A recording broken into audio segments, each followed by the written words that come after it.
it is our pleasure to present to you the Shamu story.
I'd like to introduce Will, trainer Tom.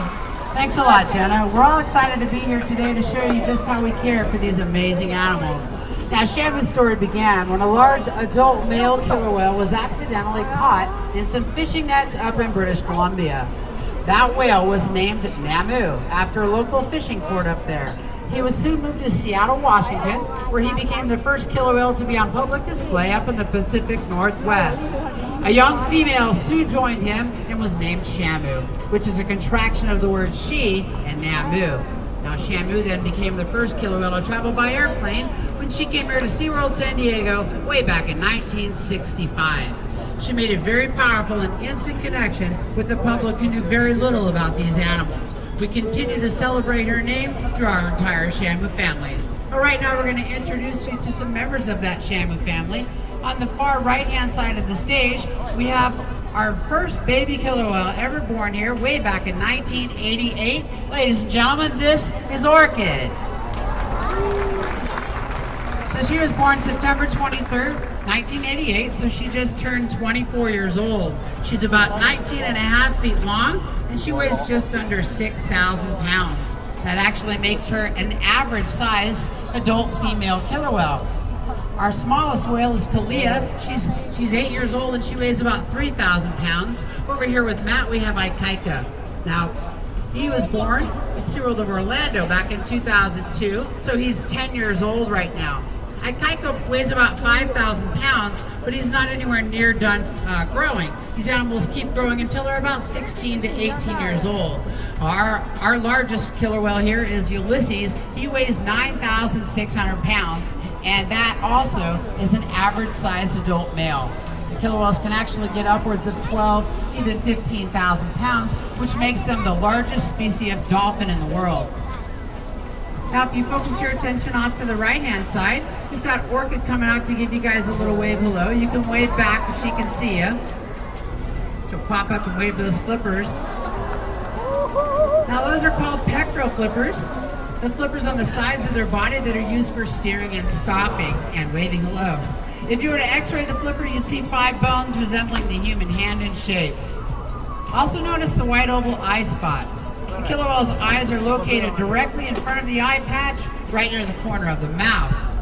Now in that mouth are conically shaped teeth used for grasping and swallowing their prey whole. Off on the left-hand side we have Ikaika and now Orkid as well, giving you a good look at those very impressive teeth. They're interlocking, they do not chew their food, and here at SeaWorld these whales get between 100 and 200 pounds of restaurant quality fish each and every day. Equipped with these adaptations, it's no wonder that killer whales are the ocean's top predator and have mastered many different methods of catching their prey. Killer whales are among the fastest of all the marine mammals. So what do you say, guys? Let's show them what you got. Using their powerful tail flukes for propulsion, the killer whales can reach speeds of up to 30 miles an hour.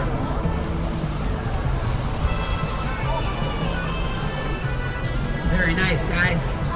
All right, get those cameras out in the middle of the pool. You can see these animals are incredible swimmers, but what's most amazing is their ability to lift thousands of pounds completely up and out of the water.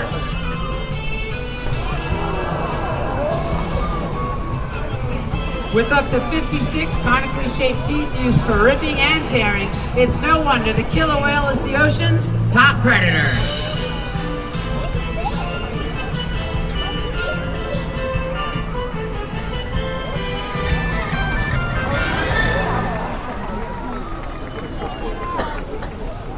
Training techniques used for the big impressive behaviors you just saw are also utilized for performing daily medical examinations.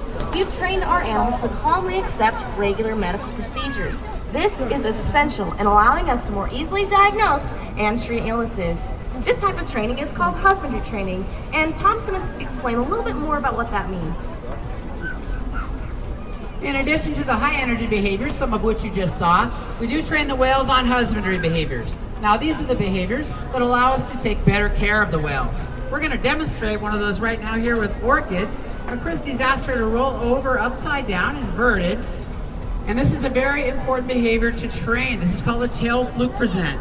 The reason it's an important behavior is this is where we can get blood sample from. Once every other month, our veterinarians will come down here and we'll get voluntary blood samples on all the whales. Now, the veins of the killer whale, they run very close to the surface of the tail flukes, are quite easy for our veterinarians to see. And it's a very important behavior to train because by looking at the blood samples, we know exactly what's going on with the animal's health. Now, in addition to the tail fluke present and then the voluntary blood samples, we do train them on other husbandry behaviors, such as lineups, looking inside their mouth, checking out their teeth. We collect urine from the females, and by looking at the urine, you can tell whether or not one might be pregnant. We also measure the whales with the tape measure, and we weigh them once a week. Now, by collecting all of this data, this allows us to track actual growth rates on the whales, something that's very difficult to do out in the wild. Thanks a lot, Orkid, for that look at the tail fluke present. Like most of the ocean's marine mammals, killer whales have developed complex sounds that they use to explore their world and communicate with each other. For over 12 years, research has been done right here at Shamu Stadium on killer whale vocal development. We have underwater microphones called hydrophones embedded in the walls and the floor of the underwater viewing pool. We use these to determine which sounds the animals are making and to localize which animals are making the call. Through research, we have found that killer whale vocal development is similar to human language development. Killer whale calves start out making cries, then move on to babbling. Finally, they start to imitate the adults. From these vocalizations, we've been able to train the whales on a variety of different vocals that can be heard up above the water, and we're going to give you some examples of those vocalizations right now.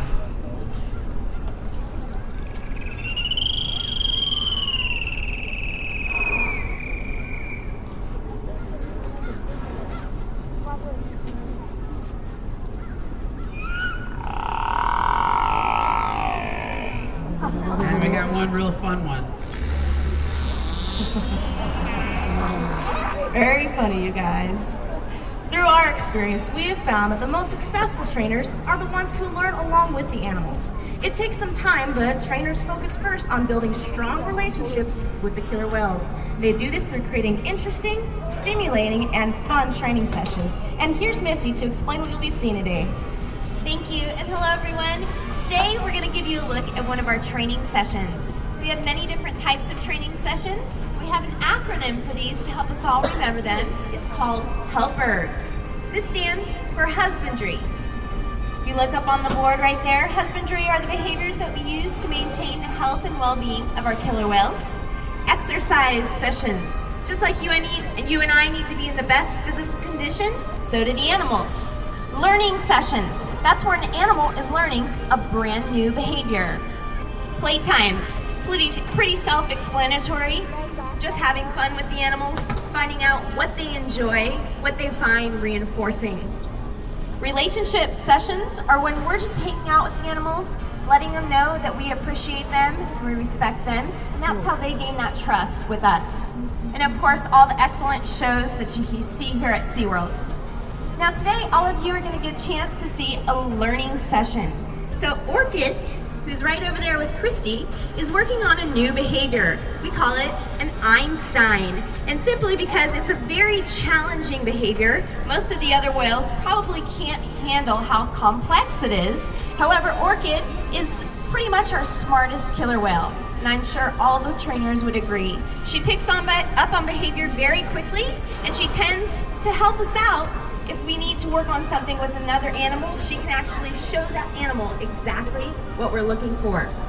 So the way this works is, this is a behavior that she does know. It's called a fling. So she will be getting people wet. So if you're sitting in the first 16 rows, watch out for that. Now, you'll see Christy give her the signal. It looks just like this.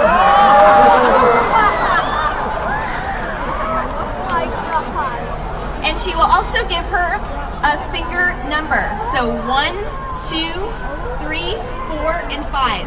Orkid can actually determine where to go along the pool with those numbers because we have trained her to understand that.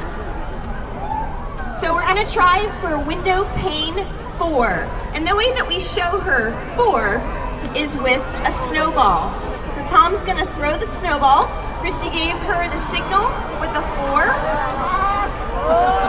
And she went exactly where it was. So what Christy did is she blew her whistle. This is how we communicate to the animals that they've done a correct behavior. They're trained to understand that basically that means good job and you're gonna receive a reward. And that can be fish, but we also use many different types of rewards. And a snowball is actually a reward. So we're doing it again. Watch out for that water.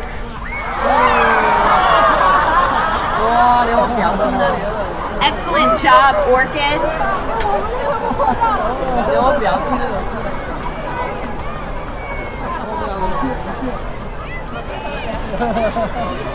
All right, looks like we're gonna wrap up that training session. Let's give Orkid a big round of applause.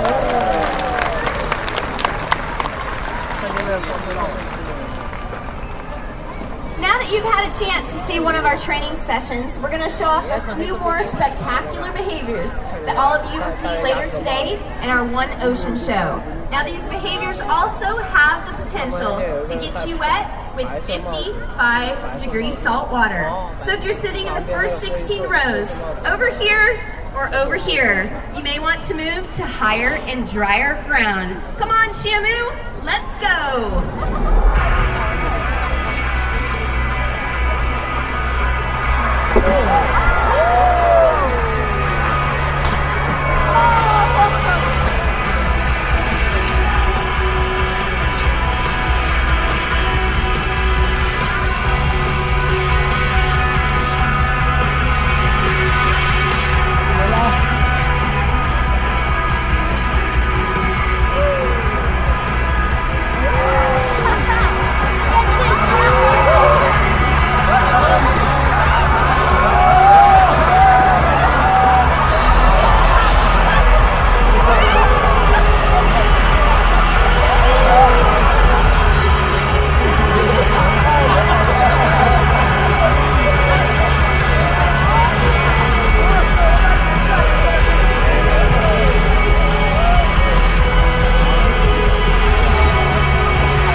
chapter, the Shamu story, has yet to be written. It is about you and the difference you can make. Killer whales are found throughout the world, but their ocean homes face many threats. If you'd like to become more involved in the sport of killer whales and other animals, please go to our SeaWorld and Busch Gardens Conservation Fund website at swbg-conservationfund.org. Later today, when you see our One Ocean show, we invite you to remember all these things that occur behind the scenes. We are honored to be able to share Shamu's story with you, and we hope we've inspired you to celebrate, connect, and care for all animals. We'll be sticking around in case you have any questions. We hope you've enjoyed the Shamu story. Have a great rest of your day here at SeaWorld. Bye-bye. Bye-bye, everyone.